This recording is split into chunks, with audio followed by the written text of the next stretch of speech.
The theme of this year's Circle of Knowledge and Practices Conference, Building Better Futures for First Nations, focuses on hope, strength, and the path forward for First Nations education.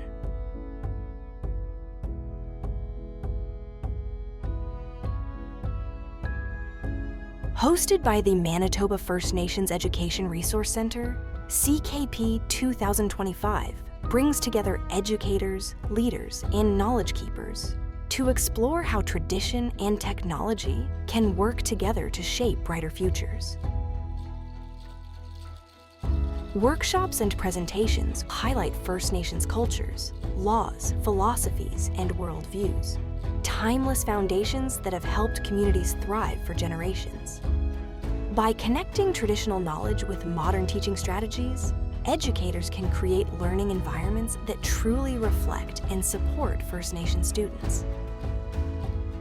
The Resource Center continues to support schools and communities with tools, programs, and guidance rooted in First Nations identity, language, and experience. At a time when Canada faces important choices, integrating Indigenous perspectives into education is not just valuable. It's essential for building a future that includes and uplifts everyone. As we learn from the past, engage with the present, and build toward a stronger future together. Circle of Knowledge 2025. Building Better Futures for First Nations.